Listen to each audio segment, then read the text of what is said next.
नमस्कार प्रिय भक्तों। आज कोई भी इस वीडियो को अनदेखा करने की भूल न करें, बहुत पछता भी सकते हो आज का। यह शिव मंत्र आपकी किस्मत के ताले खोल कर रख देगा, क्योंकि अगर आप बहुत गरीबी में जी रहे हैं तथा तुम्हारे घर में फूटी कौड़ी भी नहीं बची है, घर का राशन पानी सब खत्म हो चुका है और चाहते हो बस कुछ ही दिनों या कुछ ही घंटों या कुछ ही महीनों में हम बहुत बड़े करोड़पति धनी व्यक्ति बन जाएं और हमें अचानक ही पैसा प्राप्त हो जाए, तो आज का यह मंत्र सिर्फ 21 बार सुनकर छोड़ दीजिए। आपको बहुत ही जल्द पैसा हाथ लगना शुरू हो जाएगा और आपकी सारी गरीबी भी दूर हो जाएगी। तो चलिए शुरू करते हैं।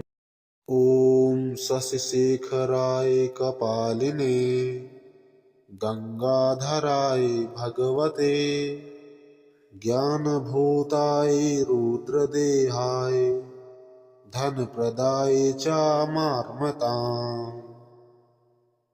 मम शशिशेखराय कपालिने गंगाधराय भगवते ज्ञानभूताय रुद्रदेहाय धनप्रदाय चामार्मताम्।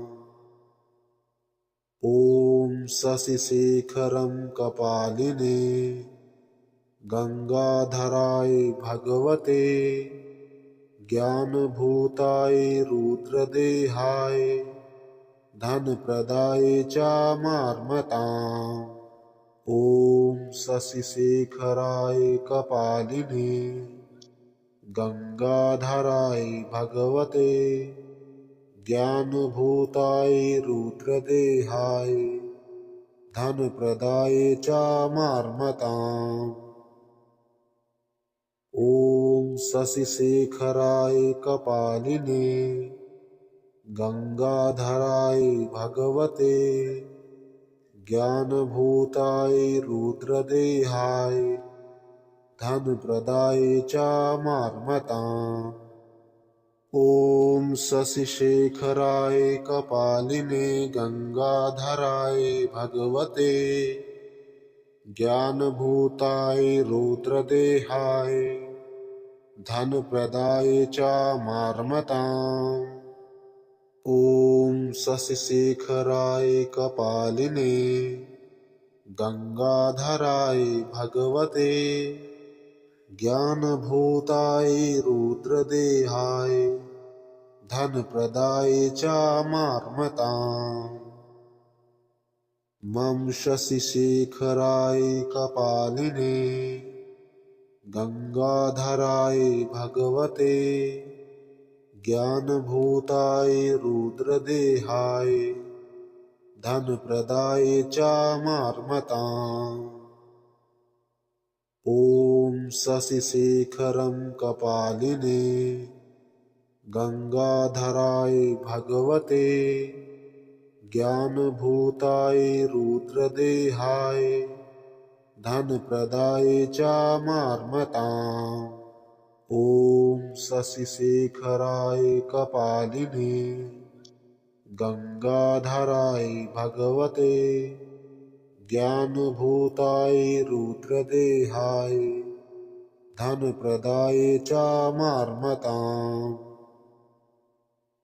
ॐ शशिशेखराय कपालिने गंगाधराय भगवते ज्ञानभूताय रुद्रदेहाय धनप्रदाय चामार्मताम्। ॐ शशिशेखराय कपालिने गंगाधराय भगवते ज्ञानभूताय रुद्रदेहाय धनप्रदाय चामार्मताम्। ॐ शशिशेखराय कपालिने गंगाधराय भगवते ज्ञानभूताय रुद्रदेहाय धनप्रदाय चामार्मताम्। मम शशिशेखराय कपालिने गंगाधराय भगवते ज्ञानभूताय रुद्रदेहाय धनप्रदाय चामार्मताम्। ॐ शशिशेखरं कपालिने गंगाधराय भगवते ज्ञानभूताय रुद्रदेहाय धनप्रदाय चामार्मताम्। ॐ शशिशेखराय कपालिने गंगाधराय भगवते ज्ञानभूताय रुद्रदेहाय धनप्रदाय चामार्मताम्। ॐ शशिशेखराय कपालिने गंगाधराय भगवते ज्ञानभूताय रुद्रदेहाय धनप्रदाय चामार्मताम्।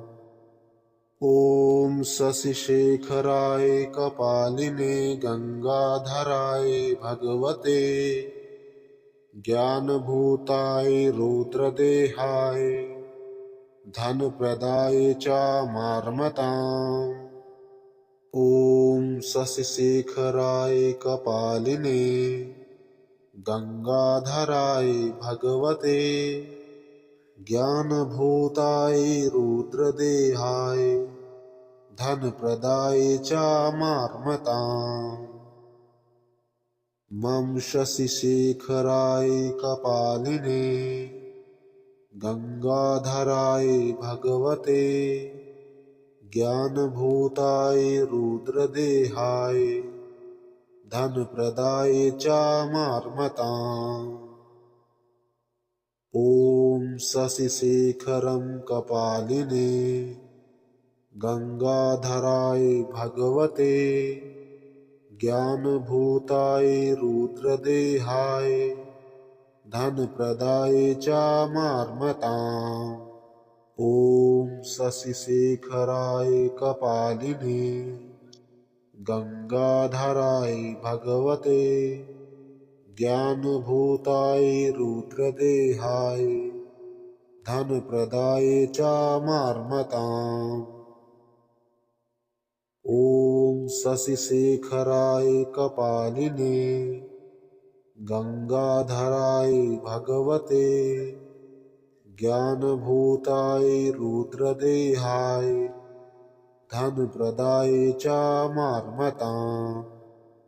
ॐ शशिशेखराय कपालिने गंगाधराय भगवते ज्ञानभूताय रुद्रदेहाय धनप्रदाय चामार्मताम्। ॐ शशिशेखराय कपालिने गंगाधराय भगवते ज्ञानभूताय रुद्रदेहाय धनप्रदाय चामार्मताम्। मम शशिशेखराय कपालिने गंगाधराय भगवते ज्ञानभूताय रुद्रदेहाय